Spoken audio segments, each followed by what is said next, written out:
बिस्मिल्लाहिर्रहमानिर्रहीम। अल्लाह की ज़ात पाक का बहुत बहुत शुक्र है जिसकी इज़्ज़त और अज़मत के सदक़े में अच्छे और नेक काम पूरे होते हैं। अस्सलामु अलैकुम।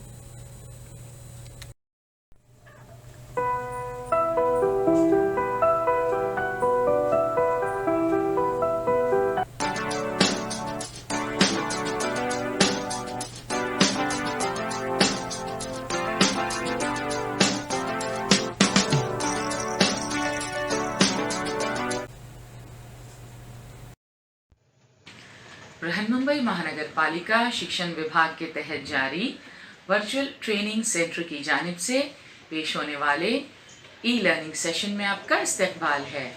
मैं हूं आपके मौलमा मैमुना शेख। तो आइए आपके तालीमी सिलसिले को आगे बढ़ाते हैं और शुरू करते हैं आज का हमारा सेशन। पंजुम जमात के सेशन में आज हम माहौल का मुताला करेंगे।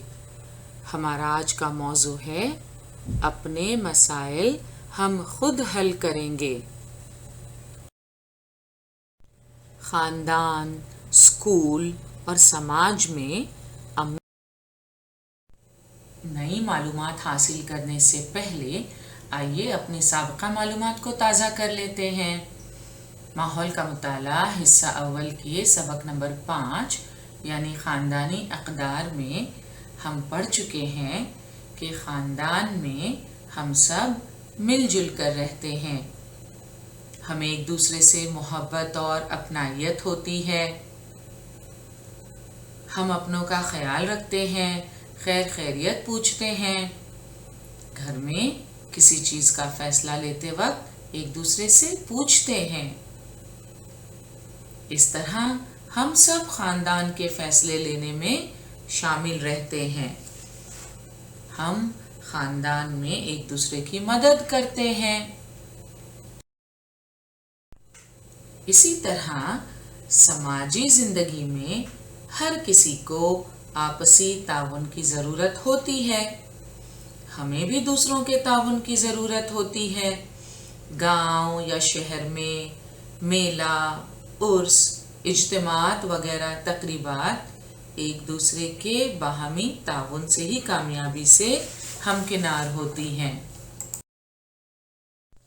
तो सबक ख़ानदानी अक़दार के मुताले से ये बात हम अच्छी तरह जान चुके हैं कि इनकिसार और बाहमी ताउन के ज़रिए हमारी इज्तिमाई ज़िंदगी बेहतर और खुशहाल होती है। और आज हम इस सबक में मुख्तलिफ मिसालों की मदद से ये समझने की कोशिश करेंगे कि हम अपने मसाइल खुद किस तरह हल कर सकते हैं। तो आइए शुरू करते हैं हमारा आज का सबक। अपने मसाइल हम खुद हल करेंगे। मसाइल से क्या मुराद है? मसाइल किसे कहते हैं? मसला की जमा है मसाइल। और मसला यानी क्या? मसला यानी कोई बात, कोई परेशानी, कोई रुकावट। और जब बहुत सारी परेशानियां हों, रुकावटें हों तो हम कहेंगे मसाइल। तो अब हम देखते हैं कि अपने मसाइल हम खुद कैसे हल कर सकते हैं। अब कुछ तस्वीर को गौर से देखिए। इन तस्वीरों में आपको कौन से मसाइल नजर आ रहे हैं? इस तस्वीर को देखिए। ये बच्चा जिस सड़क से गुजर रहा है वहाँ बड़ा सा कूड़ादान रखा हुआ है, मगर उसके बावजूद बहुत सारा कचरा रास्ते पर बिखरा हुआ है। ये बच्चा क्या सोच रहा है? कचरे का अंबार लग गया है, नाक बंद करके स्कूल आना पड़ता है। यकीनन जब इतना कचरा बिखरा हुआ होगा तो उसमें बदबू तो पैदा होगी ही और हर आने जाने वाले को परेशान करेगी। बदबू से बचने के लिए देखें, इस बच्चे ने अपनी नाक पर रुमाल रखा हुआ है।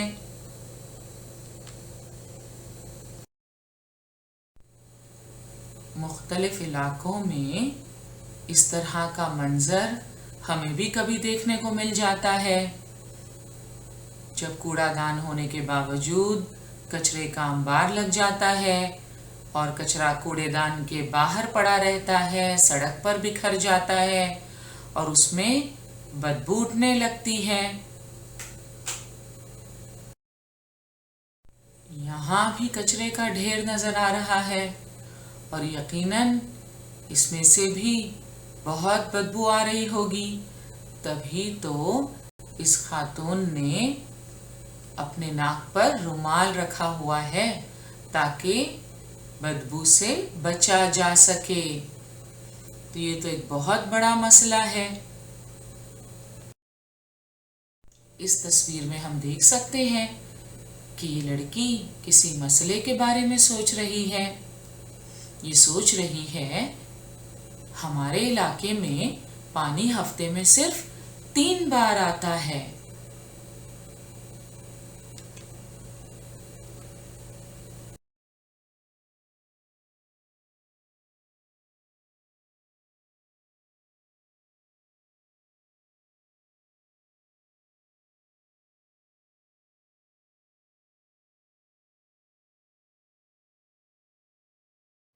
पानी हमारे लिए कितना ज़रूरी है ये आप सब बखूबी जानते हैं, और अगर एक दिन भी पानी ना मिले तो कितनी मुश्किल पेश आए, कितनी दुश्वारी हो। और जिस बच्चे की तस्वीर अभी आपने देखी, उसके इलाके में तो पानी हफ्ते में सिर्फ 3 दफ़ा आता है। ये तो बहुत बड़ा मसला है। अगर हफ्ते में सिर्फ 3 दफ़ा पानी आए तो लोग कैसे गुजारा करेंगे। आप इस तस्वीर में देख सकते हैं पानी का एक टैंकर आया हुआ है और पानी हासिल करने के लिए लोगों की भीड़ लगी हुई है। एक एक के हाथ में आप देख सकते हैं कितने सारे बर्तन हैं पानी ले जाने के लिए। अब हमारे यहाँ रोज़ाना पानी आता है, हम अपने इस्तेमाल के लायक पानी जमा करते हैं, मगर ज़रा सोचिए उन इलाकों के बारे में जहाँ पानी की किल्लत है, उन्हें रोज़ाना पानी मैसर नहीं होता, बहुत सारा पानी जमा करके रखना पड़ता है, मगर हम कितना पानी जमा कर सकते हैं। तो पानी ना मिलना ये एक बहुत बड़ा मसला है।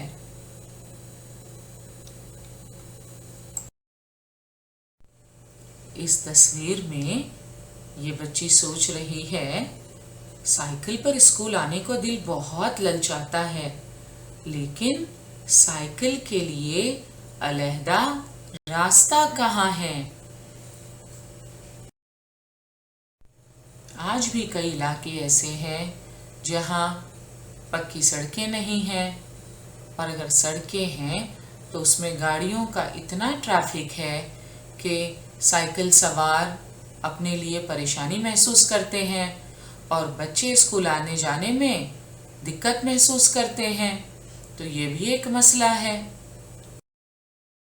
ये बच्चा भी अपने किसी मसले के मुतालिक सोच रहा है।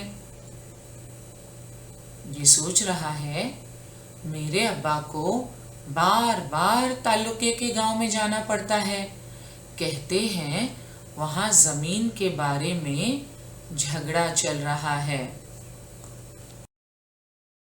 आपने अक्सर सुना होगा जमीन और जायदाद को लेकर कई खानदानों में रंजिशें होती हैं, झगड़ा चल रहा होता है। अब हर गांव में तो कोर्ट कचहरी नहीं होती, तो उस झगड़े को निपटाने के लिए, उसके फैसले के लिए लोगों को ताल्लुके के गांव जाना पड़ता है, जहां कोर्ट होती है, अदालत होती है, और जब भी तारीख दे कोर्ट उनको उस वक्त वहां हाजिर होना पड़ता है। तो ये कोई आसान काम नहीं है।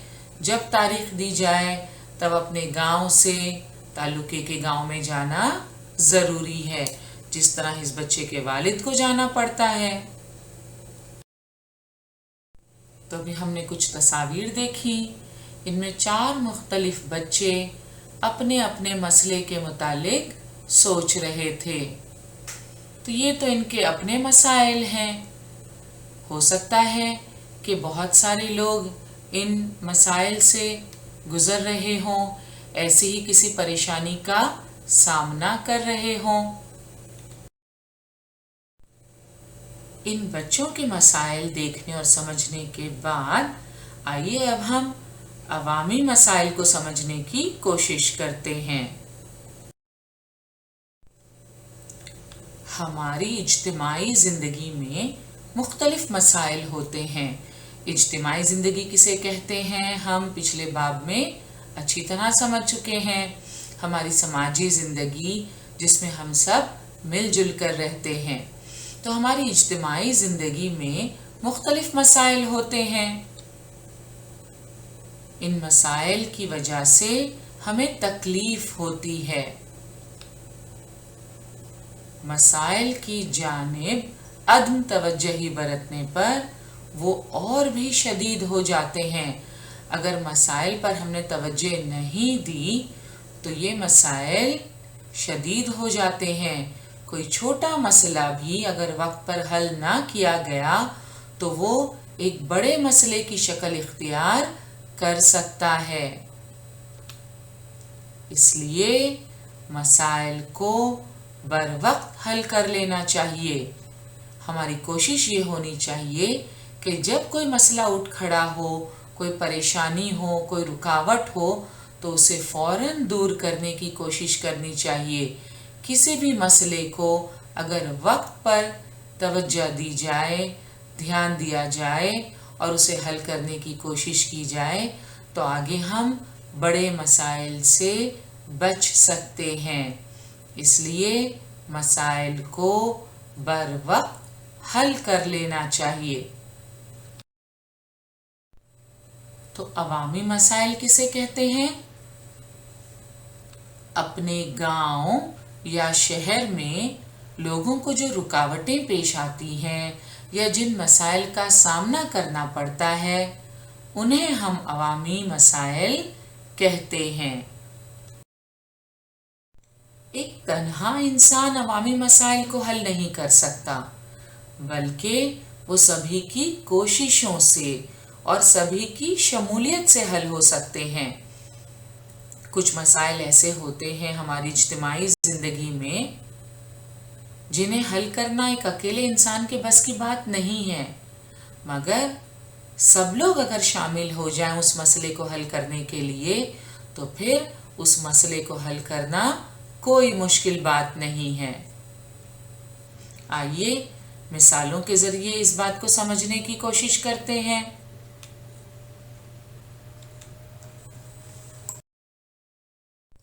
सबसे पहले हम देखेंगे तनाज़ा झगड़े का हल। अपने गांव या शहर में अलग अलग वजूहात से उठने वाले तनाज़ा भी मसला हो सकते हैं। तनाज़ा यानी झगड़े, फसाद, रंजिशें, अदावत। मुसलसल होने वाले तनाज़ों की वजह से गांव का माहौल बिगड़ता है, यकजहती कायम नहीं रहती, गांव की तरक्की में रुकावटें पैदा होती हैं। तनाज़े की नौइयत अगर शदीद ना हो तो आपसी बातचीत से उसे हल किया जा सकता है।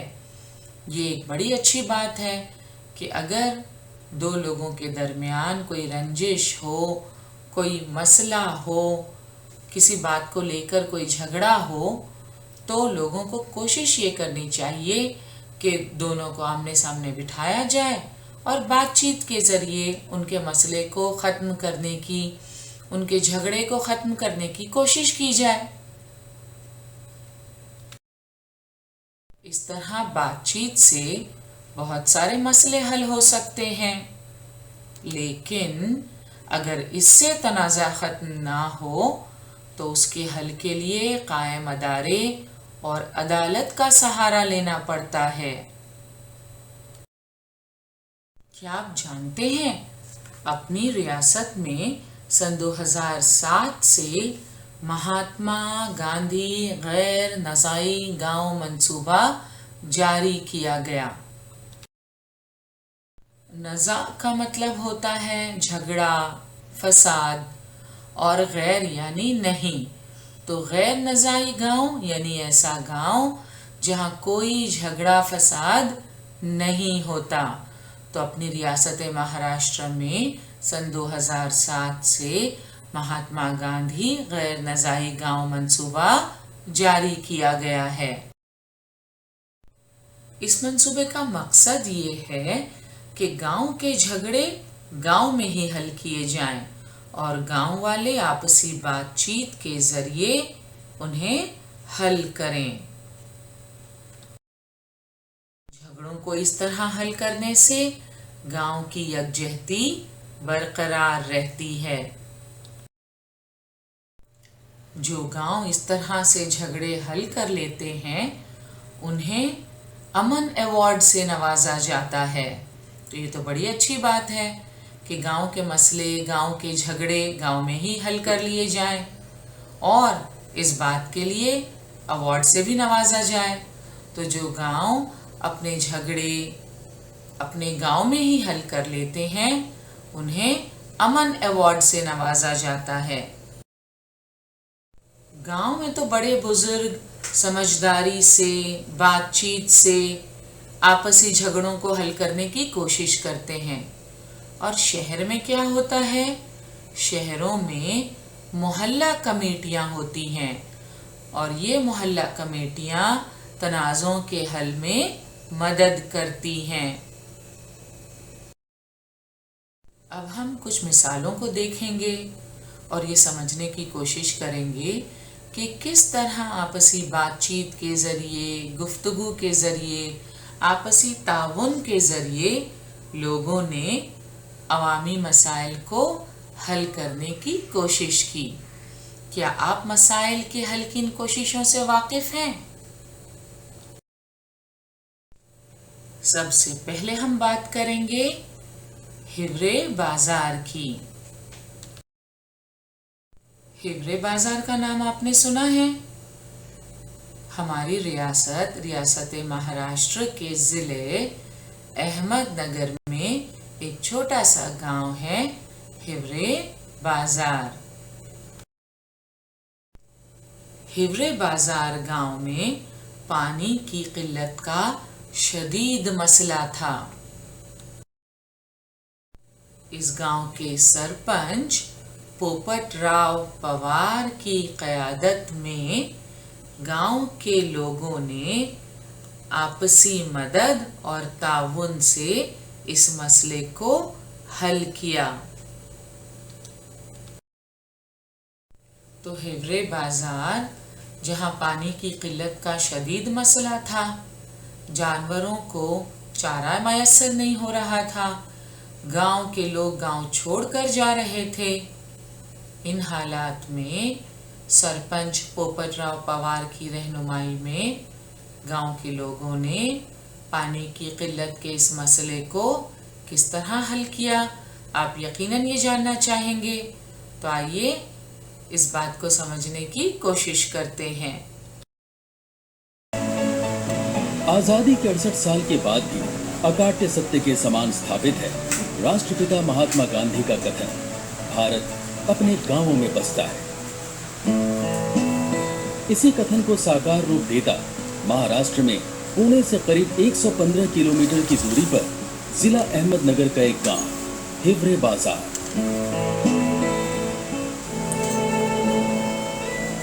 कहते हैं हर वर्तमान का अपना एक अतीत होता है। 80 के दशक में हिवरे बाजार के बाशिंदों की जिंदगी में संघर्ष ही संघर्ष था। कारण था क्षेत्र की विषम प्राकृतिक संरचना और भौगोलिक स्थिति। इस गांव में कुछ नहीं था, न पीने को पानी, न स्वास्थ्य की सुविधा।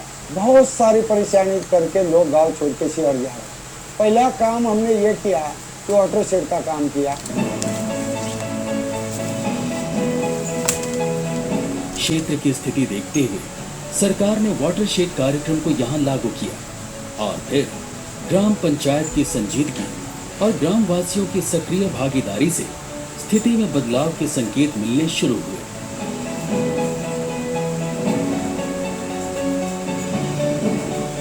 गांव हिवरे बाजार अपने धुंधले अतीत से उबर चुका है। आज यहाँ जिंदगी में तरक्की और खुशहाली के रंग हैं। गांव में सड़क, सीवर, बिजली, पानी जैसी सभी बुनियादी सुख सुविधाएं हैं जो किसी भी विकसित क्षेत्र की जरूरतें होती हैं। आइए हम क्रम से इन्हीं का आकलन करने की कोशिश करते हैं। गांव में आप कहीं पर भी चले जाइए, गंदगी का नामो निशान भी नहीं मिलेगा। यहाँ के बाशिंदे घर तो साफ करते ही हैं, घर के बाहर और आसपास की सफाई को लेकर भी कोताही नहीं बरतते। हर घर में शौचालय है। गांव का गंदा पानी सीवर से नाले तक पहुंचता है। साफ सफाई को लेकर पूरी तरह से निश्चिंत ग्राम पंचायत का खुला ऐलान, एक मच्छर लाओ 100 रुपए ले जाओ। यहाँ घर घर तो पानी पहुंचता ही है, साथ ही टैंकर के द्वारा आस पड़ोस के गांवों में भी पेयजल आपूर्ति की जाती है। इससे गांव को अतिरिक्त आमदनी भी होती है। इस गांव के अंदर जल संधारण के खूब कई काम हुए हैं और उसके लिए जो डिफरेंट गवर्नमेंट स्कीम्स है, may be through MGNREGA, through forest department, through rural development department, through BRGF, जो डिफरेंट स्कीम्स हैं, उस स्कीम्स को ओवरऑल विलेज के डेवलपमेंट प्लान में कैसा मोल्ड किया जा सकता है, this village has given example about that. Gujarat राज्य के समान यहाँ भी खेती के अलावा डेयरी व्यवसाय ग्रामवासियों की तरक्की का एक बड़ा कारण है। इलाके की भौगोलिक विषमता का अंदाजा भली भांति लगा चुके ग्रामवासी क्षेत्र की हरियाली को लेकर सजग हैं। नतीजा, यहाँ 3 लाख से अधिक वृक्षों के लिए पौधारोपण किया गया है, जिसके कारण क्षेत्र की काया पूरी तरह से बदल चुकी है। गांव हिवरे बाजार में प्राथमिक पाठशाला भी है और हाई स्कूल भी। उच्च स्तरीय शिक्षा स्तर और अनुशासन का अद्भुत संगम यहाँ हर जगह नजर आएगा। यही कारण है कि यहाँ के स्कूलों में 40% से अधिक छात्र छात्राएं आस-पास के गांवों से आते हैं।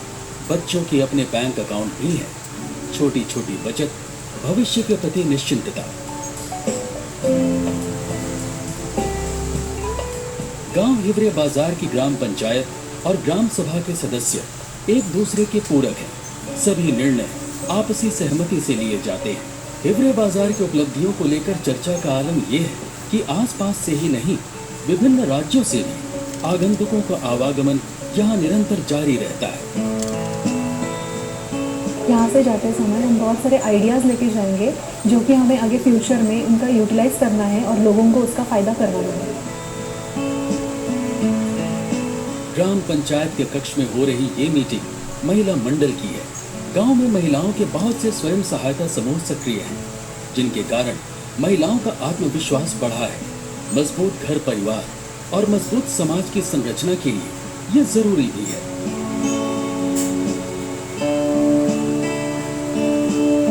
हिवरे बाजार के उप स्वास्थ्य केंद्र में चिकित्सक और स्वास्थ्य कर्मी अपने कर्तव्यों के प्रति पूरी तरह से सजग हैं। विशेष रूप से गर्भवती महिलाओं की स्वास्थ्य जांच, आधुनिक चिकित्सा उपकरण और सुरक्षित प्रसव के लिए बेहतर इंतजाम यहाँ मौजूद है।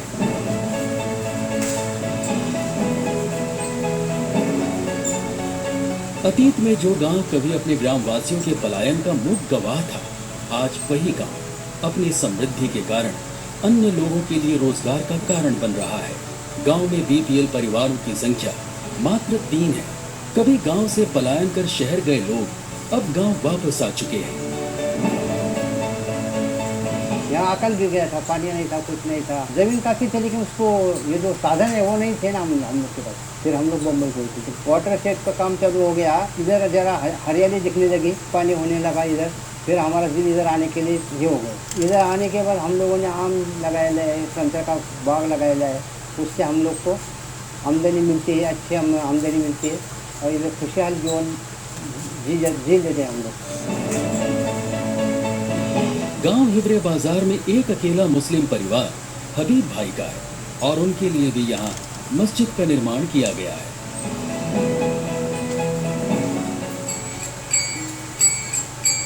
गांव में आपसी सौहार्द और मेल जोल का वातावरण है। फुर्सत के समय जब गांव वाले एक होकर बैठते हैं तो सुर से सुर मिल ही जाता है। हिवरे बाजार की ग्राम पंचायत अपने ग्राम वासियों के अधिकारों को लेकर पूरी तरह से सजग है। ग्राम पंचायत भवन में ही बैंक ऑफ महाराष्ट्र की शाखा है और एटीएम जैसी सुविधा भी।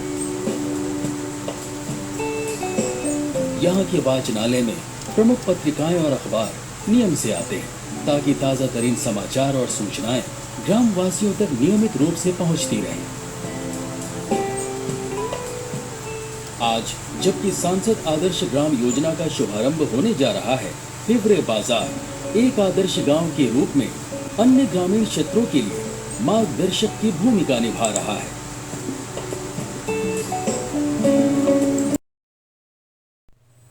तो हमने तफसील से देखा कि किस तरह हिवरे बाजार में पानी की किल्लत के मसले को हल किया गया। गांव के लोगों की मदद और आपसी ताउन से पानी का ये मसला हमेशा के लिए खत्म हो गया। और आप देख सकते हैं सरपंच पोपटराव पवार की कोशिशें रंग लाईं और अब हिवरे बाजार में हर तरफ हरियाली दिखाई देती है। आज हिवरे बाजार में हर तरफ हरियाली बिखरी हुई है। लोगों के चेहरे पर मुस्कान है। जो लोग गांव छोड़कर जा चुके थे वो दोबारा गांव लौट आए हैं, खेती बाड़ी कर रहे हैं। जानवरों की ग़िज़ा का मसला भी हल हो गया है। आप जानते हैं हुकूमत हिंद ने सरपंच पोपटराव पवार की इन कोशिशों को सराहते हुए उन्हें सन 2020 में पद्मश्री अवार्ड से नवाजा। यकीनन हिवरे बाजार के सरपंच पोपटराव पवार काबिले तारीफ हैं।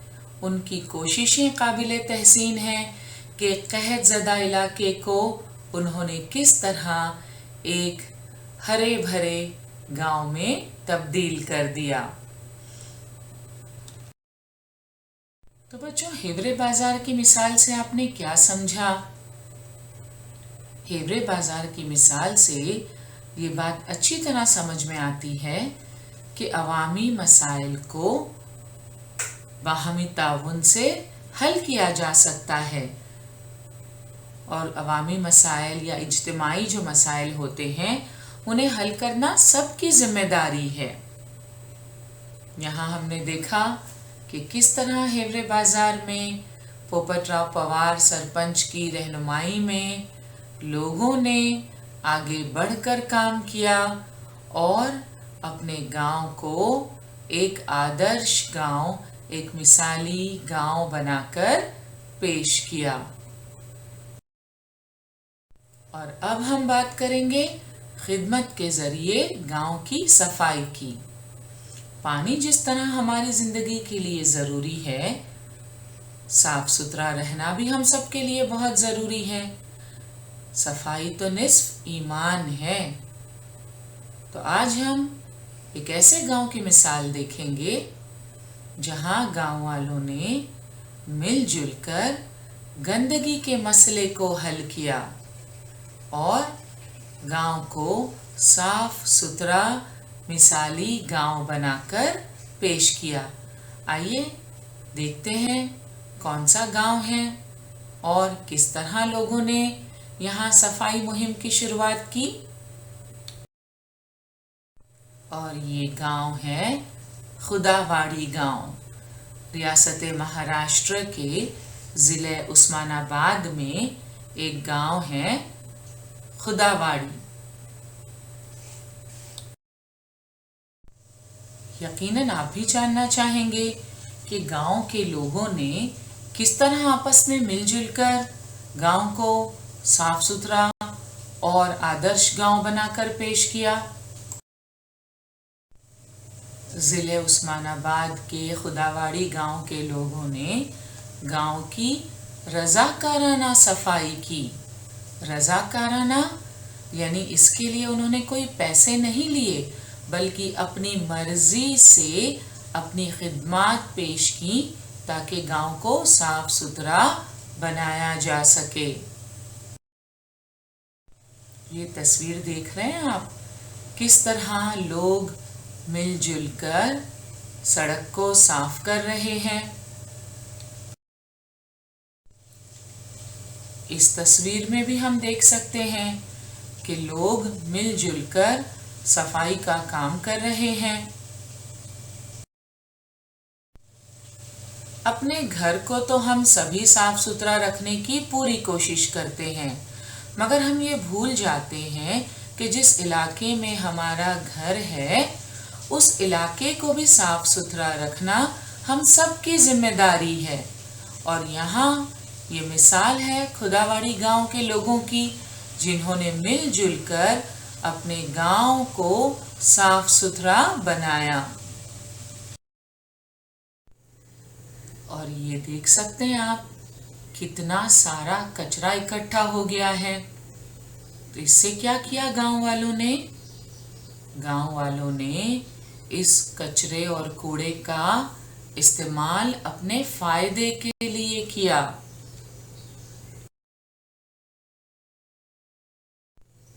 गांव वालों ने कूड़ेदान का कचरा इस्तेमाल करके केचुआ खाद बनाई। आप सोच रहे होंगे कि कूड़े से किस तरह खाद तैयार की जा सकती है, और वो भी केचुए की मदद से। बिल्कुल, केचुए की मदद से एक उम्दा किस्म की खाद तैयार होती है, और गांव वालों ने उसी तकनीक का इस्तेमाल किया। और ये देख सकते हैं आप कि किस तरह कूड़े से एक उम्दा किस्म की केचुआ खाद तैयार हो गई है। और दूसरी तरफ आप देख सकते हैं कि उस खाद का इस्तेमाल फसलों में किया जा रहा है। तो इस तरह गांव की सफाई भी हो गई और फसलों के लिए उम्दा किस्म की खाद भी तैयार हो गई। गांव की सफाई, कूड़े से केचुआ खाद तैयार करना, इसके अलावा क्या आप जानते हैं खुदावाड़ी गांव के लोगों ने और क्या किया? गांव के लोगों ने हर घर के लिए बैतुल खला तामीर किए। आज भी कई इलाके ऐसे हैं जहां लोगों के पास बैतुल खला नहीं है, जिससे और गंदगी फैलती है। और कहीं तो ऐसा भी होता है कि बैतुल खला है मगर लोग उसका इस्तेमाल नहीं करते। खुदावाड़ी गांव के लोगों ने हर घर के लिए बैतुल खला तामीर कराया। तो आप देख सकते हैं कि किस तरह गांव वालों ने गांव में सफाई का पूरा इंतजाम किया। जो गंदगी थी उसे रजाकाराना तौर पर साफ किया, जो कूड़ा मिला उससे भी केचुआ खाद बनाई, और अब हर घर में एक बैतुल खला मौजूद है। लिहाजा अब गांव एक साफ सुथरा आदर्श गांव बन गया है। तो मिलजुल कर हम अपने मसाइल खुद हल कर सकते हैं, और न सिर्फ अपने इलाके, अपने गांव, अपने शहर, बल्कि हम पूरी दुनिया में खुशगवार तब्दीली ला सकते हैं। तो आज हमने क्या सीखा? इज्तिमाई जिंदगी में मसाइल के हल की जिम्मेदारी सबकी है। तमाम लोग बाहमी ताउन करें तो मसाइल हल होते हैं। आपसी बातचीत और गुफ्तगू के ज़रिए तनाज़ुर का हल निकलता है। तो हम उम्मीद करते हैं कि आप भी अपने मसाइल खुद हल करने की कोशिश करेंगे। and it's activity time now. आपको बताना है कि ज़ैल के मौकों पर आप क्या करेंगे। नंबर 1, मॉनिटर को जमात में खामोशी बरकरार रखना है। नंबर 2, रियाजी के उस्ताद किसी नागुज़ीर ज़रूरत की वजह से आज जमात में नहीं आ सकते। नंबर 3, मैदान में खेल के मुकाबले के दौरान 2 टीमों में इख्तिलाफ पैदा हो गया है। आज का हमारा सेशन यहीं मुकम्मल हुआ। इंशाल्लाह अगले सेशन में ज़रूर मिलेंगे। अस्सलाम वालेकुम।